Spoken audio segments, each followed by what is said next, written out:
이야, 그거. 아,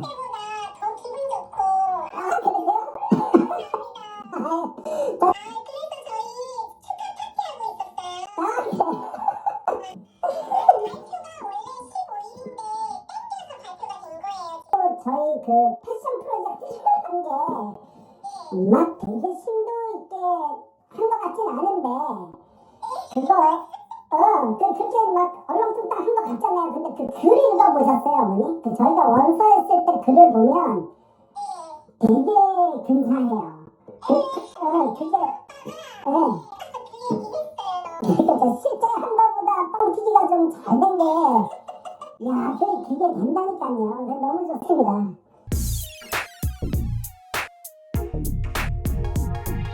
리코리드 비디오들을 많이 요청하는 학교들이 늘었어. 명문대 대형 것들이 상당히 많이 분산돼 가고 있어. 5개 학교뿐만 아니라 더 늘어날 것 같아. 그쪽으로 넘어가고 있는 느낌이 많아집니다. 자, 그 사람들은 훨씬 이 트렌드가 많아질 수도 있겠다.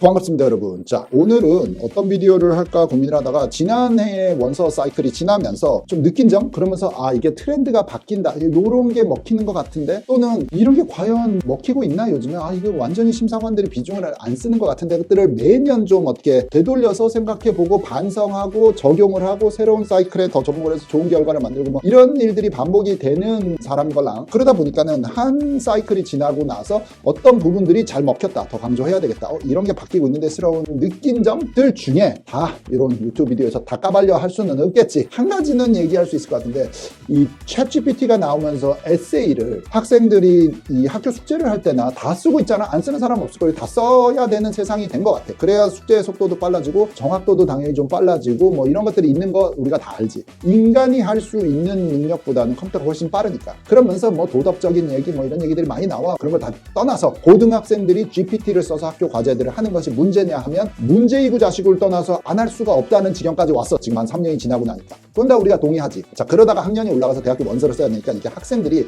GPT를 많이 쓰는 게 대학들도 문제야. 에세이를 AI 제너레이트 된 에세이들이 들어오다 보니까 상당히 좀 이렇게 요약 정리와 둥근 슬쩍된 느낌이 많아. GPT 에세이들은 어떤 느낌이냐면 여러분, 깔끔해. 정리정돈이 잘 돼 있어. 군더더기가 없어. 그런데 디테일이 없어. 구체적이고 주장에 대해서 백업이 아니라 패턴이 다 비슷해. 그러면서 이렇게 딱 정리정돈을 잘해서 흠집이 좀 없이 깔끔하기는 한데 사실 학생에 대한 많은 정보를 이해하지도 못해. 그렇게 되니까 합격이 잘 안 나와. 자, 이런 문제들이 있거든. 어쨌든 근데 읽는 거는 사람이 심사관이 에세이들을 읽다 보니까는 어떤 부분들의 비중이 더 높아지고 있는 걸 느끼는지 우리 같이 매년 당해보고 실패를 또 성공을 해보고 한 케이스들을 다 적용을 할 때 어떤 느낀 점들이 있는지 오늘 좀 얘기를 할 테니까 끝까지 한번 들어보시면은 내가 뭐 9학년, 10학년, 11학년이면은 이렇게 대응을 해야겠구나를 느끼는 점들이 좀 있으실 겁니다. 시작해볼게.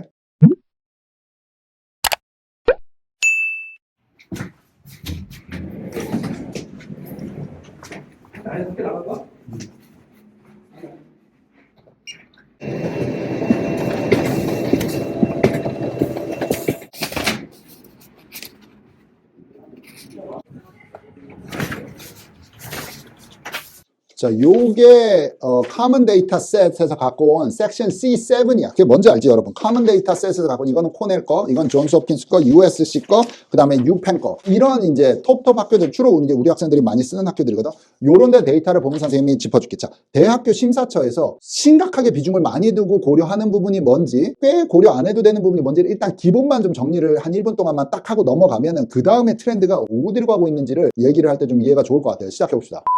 요거는 이걸 핸드폰으로 찍어야겠지? 자, 이렇게 보면은 아카데믹 한 것들에서 무엇을 보냐 했더니만은 고등학교의 리걸 수업, 요게 이제 베리 임포턴트야. 제일 중요한 거. 그 다음에 GPA, 그 다음에 에세이 중요하다. 이것들이 거의 핵심이야. 자, 그런데 recommendation 당연히 중요하지. 근데 선생님 생각에는 이 recommendation의 사실 확인 여부가 훨씬 더 올라간 것 같아요. 자, 그 다음에 extracurricular activity, talent, 그 다음에 personal qualities, 요런 거 컨시더 한다. 자, 다른 학교 거 볼까? 이게 호킨스 거야. 호킨스 거를 봐도 비슷하기는 해. 이쪽 보면은 세컨더리 스쿨의 강도, 수업의 강도 뭐 이런 거 본다. GPA 당연히 열라 본다. 다음 칼리지 에세이 열라 중요하다. 레코멘데이션 중요하다. 이게 다 똑같지. 자, 여기는 조금 퍼스널 트레이트는 좀 두 번째로 꽤 본다. 임포턴트 하다. 이게 퍼스널 트레이트야. 이게 다 지금 비슷한 패턴이란 말이야.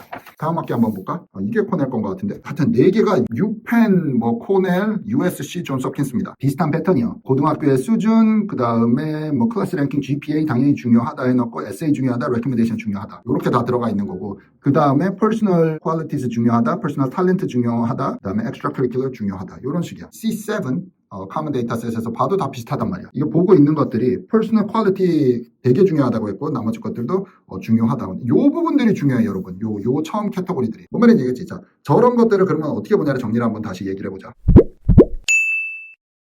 자, 공부평가. 공부평가에서는 학교가 세게 가르치냐, 거기서 센 수업을 들었냐, 성적이 좋냐, 그 다음에 공인 시험은 괜찮냐. 아마 공부는 뭐 얼추 되는 거야. 자, 그 다음에 이쪽으로 오면은 사람의 됨됨이 사람의 인간성을 얘기했는데 거기에 추천서가 들어와. 선생님들이 봤을 때, 외부인들이 봤을 때의 이 사람에 대한 평가는 어떤 내용이 있느냐. 내가 쓴 에세이들을 통해서 나의 퍼스널 퀄리티, 나의 어떤 인성, 성격, 우리 대학교에 왔을 때 기여할 바 인간적인 면이 잘 맞느냐. 항상 선생님이 얘기하지만 공부는 열라 하는데 사람이 별 꿈도 없고 열정도 없고 별 우리 대학교에서 필요로 하지 않는 인간인 것 같아 하면 대학교가 빠그라지는 거야. 이거 다 고생해 놨는데 여러분이 11년, 12년 동안. 이게들이 중요하다는 얘기를 했지. 그런 것들을 보고 나서는 요즘 대학교 원서를 쓰고 나니까 느낀 점이 뭐냐를 얘기를 한번 해보자. 색깔이랑 연관이 있으니까 어떻게 이걸 알고리즘화를 시켜가지고 데이터를 넣으면 색깔이 나오게 할 수 있지 않을까라고 해가지고 제 처음 퍼스널 프로젝트 아이디어는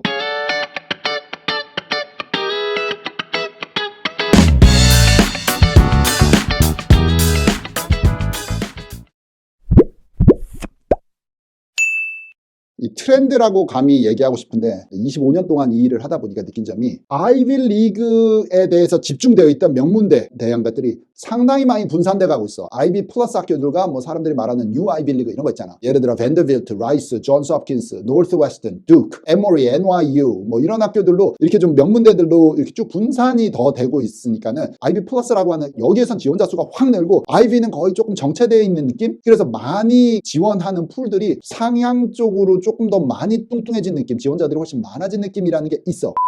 그 다음 아까 초반에 얘기한 에세이들이 다 비슷하게 정형화돼서 써지고 하는 느낌의 캐릭터, 사람의 후보자의 색깔이 좀 덜한 것 같다는 거는 이 사람의 뚜렷한 색깔이 있어야 합격이 잘 되는 거는 우리가 다 동의하지. 왜냐? 그래야 기억에 남는 거야. 기억에 남으려고 하니까 남들이 하던 액티비티, 남들이 한 무언가 이런 걸 썼을 때 비슷해버리면 기억에 남기가 유리하니 아니니 당연히 나랑 딴애랑 헷갈리기 시작할 수가 있다는 것이 요즘에 많이 겹치는 문제야. 그걸 뭐라 그래? 다른 말로 전형적인 한국 사람 후보자 프로필이 다 비슷한 거 아니냐니 또 거기서 나왔던 얘기고, 그 다음에 에세이도 다 AI가 비슷하게 써버리니까는 디테일한 것들을 빼고 깔끔하게 정리를 해버려. 그러니까는 되게 매끄러운데 뭔가 이렇게 좀 입체적인 면이 없는 느낌, 그냥 이렇게 싹 밋밋해진 에세이의 느낌들. 그러면은 문제는 없는데 읽을 때 캐치가 좀 덜 되는 느낌. 그러니까 대학교들이 이제 슬슬 어떻게 하냐면, 예를 들어서 브라운 대학교의 원서를 써서 2미닛 비디오를 옵셔널로 올릴 수가 있다. 비디오, 나의 퍼스널한, 이들이 부를 때 뭐라 부르냐면 비디오 인터뷰라고 불러. 인터뷰인데 졸업자들을 실제로 만나서 하는 인터뷰가 아닌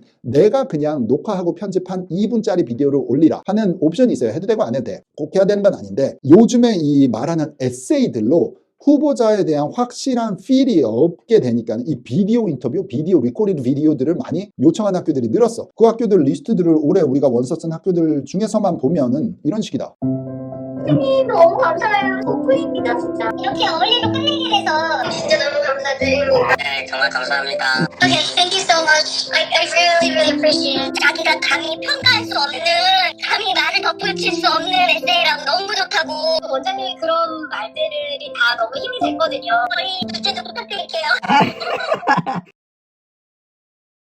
대충 여기 지금 리스트 보고서만 보니까 어떤 학교들은 브라운 대학교, 두크, 유시카고, 웨이크 포레스트 같은 학교도 있었고, 그 다음에 리버럴 아츠 칼리지 중에 볼든, 이 이제 비디오들을 올릴 수가 있단 말이야. 솔직히 MIT도 옵셔널에 뭐 자기 포트폴리오 뭐 이래가지고 비디오를 올리는 사람들도 있긴 있는데, 그거는 아예 대놓고 비디오를 원한 건 아니고 그거를 이제 자기에 따라서 비디오를 올리는 사람도 있다는 포트폴리오 페이지인 거고, 공식적으로 비디오를 업로드할 수 있는 학교들은 이런 학교들이 많이 있었던 것 같아. 비디오들을 보고서 무엇을 찾냐 얘기를 해줄게. 그러니까는 9학년 10 10학년 때부터 여러분들이 하고 있는 패션 프로젝트나 내가 하고 있는 다른 우리 학교 아이들보다 차별화되는 뭔가가 있으면 증거 자료들을 남겨내야 돼. 사진이든 비디오든 요즘에는 나도 그렇지만 다 핸드폰으로 쉽게 찍잖아. 찍어둬라. 그걸 나중에 어떻게 편집해서 쓸지 모르니까. 나의 생김새도 달라. 9학년 때는 조금 더 애떼고 10학년, 12학년 때 등치가 더 커지고 뭐 결과물들을 좀 만드는. 왜냐면은 비디오 인터뷰가 이 학교들뿐만 5개 학교뿐만 아니라 더 늘어날 것 같아. 에세이들만 보고서는 학생에 대한 충분한 기록을 모르겠는데 해서 비디오까지 넘어가는 경우가 있으니까 이 비디오는 내가 원서에 쓴 내용에 좀 증거 자료화되는 비디오들이 좋거든. 캐주얼하게 얘기하면서 학생에 대한 뭐 말투라든지 표정이라든지 더 보겠다는 의도도 있지만 그거보다는 어쨌든 새로운 자료를 넣는 게 아니라 원서에서 있었던 것 중에 조금 더 보여줄 수 있고 실물로 증거화시킬 수 있는 것들을 녹여 넣는 게 제일 무난한 요령인 것 같아요. 그래서 그런 것들을 근데 12학년 때 원서 쓰다가 이제 알았네. 그래가지고 그때 뭐 비디오를 만들라니까는 뭐 작년에 했던 썸머 캠프에서 리서치 한 거 뭐 아니면 어디서 인턴십 한 것들에 대한 레코멘데이션 레터는 받을 수 있는데 뭔가가 이 비디오도 없고 사진도 없네. 그러면은 이게 덜 보인단 말이야. 그러니까는 기록들을 남겨놓고 일단은 보관해 가면서 90학년을 사야 돼. 이게 1년, 2년 후에 쓸 거 아니야, 여러분들은. 자, 그 사람들은 훨씬 이 트렌드가 많아질 수도 있겠다라는 느낌이 있습니다.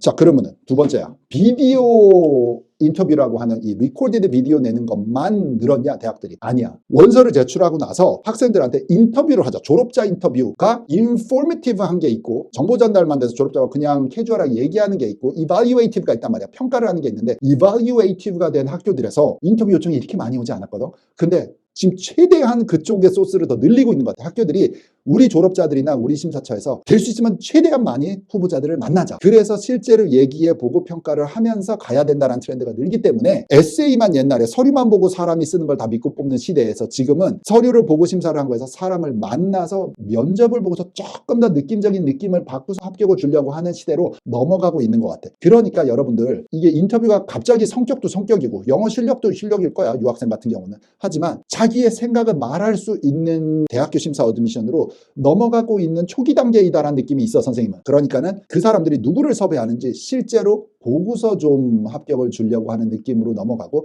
그들은 점점점 그쪽 시스템을 찾아요. 자, 근데 인터뷰를 하려면 지원자가 막 10만 명씩 10만 개씩 서류가 들어오는데 10만 명을 다 인터뷰를 하려면 인터뷰어가 얼마나 많아야 되니 학교에. 그러니까는 지금은 풀 가동이 안 돼도 그쪽으로 넘어가고 있는 느낌이 많아집니다. 자, 그러면은 툴들 이런 거 구경해보지 모르겠는데 듀얼링고라든지 이런 데서 리코디드 인터뷰를 대신해서 진행해주는 업체들이 있어. 그러니까 대학교에서 이 학생한테 저 회사와 우리가 계약을 했을 때 거기 가서 인터뷰 좀 해주세요. 우리가 인터뷰 질문지도 걷다 넘겨왔습니다. 하면 마치 무슨 스피킹 시험 보듯이 그쪽에 인터뷰 나온 사람이가 녹화 비디오 한 거를 대학 쪽에다 나중에 전달을 준단 말이야. 자, 근데 그거는 사설업체이기 때문에 비용이 꽤 비싸. 그래서 대학들이 지금 그거를 아주 스탠드다이즈 시키지는 못했는데 그쪽 레벨도 많이 활용하려는 시도가 있었어. 2년 전에. 지금도 하고 있는 학교들이 있고. 그런데 그거가 더 늘 수도 있으니까 여러분들이 학교 생활을 하면서도 말하는 연습, 자기 아이디어를 주장하는 것들도 생각을 하고 가야 되지 않겠나 하는 의견들이 있습니다. 자, 두 가지 다시 정리해서 얘기를 해봐. 앞에서 여러 가지 얘기가 있었지만 어쨌든 비디오 자료를 제출을 하던 뭔가 이렇게 실물 영상을 보면서 심사를 하는 것을 원한다는 대학들이 늘 것 같다고 그래. 두 번째는 인터뷰 준비까지가 대학교 전체 프로세스에 들어간다. 우리가 지난 25년 동안 담당하는 원서팀 선생님들이 학생을 따로 만나서 인터뷰 연습도 시키고 인터뷰 질문지들도 전달 주고 하는 작업들이 우리 원서 프로그램에 포함이 되어 있지만 하지만 인터뷰를 아무리 준비를 시켜도 순발력과 그 말하는 실력과 이거는 하루아침에 되는 것은 아니거든. 되어 있는 상태에서 예상 질문지로 연습을 하는 거는 되지만 원래 이렇게 좀 사람을 만나서 하면은 떨려. 그걸 어떻게 하니? 그러니까 학교 과제 프레젠테이션을 할 때나 뭐 사람들 앞에 나가서 발표를 한다거나 하고 있을 때는 연습 단계다 생각을 해서 학교에서 피하지 말고 주눅 들지 말고 연습 라운드다 생각하고서 적극적으로 학교에서도 그런 것들 경험을 쌓고 실력을 올렸으면 좋겠다라는 잔소리 같은 말로 마무리로 선생님은 다음 시간에 또 학생들들 공부 열심히 하고 학교 생활 참여 잘하고 기회가 되면 선생님 만나서 얘기하도록 합시다. 바이바이. with the boys.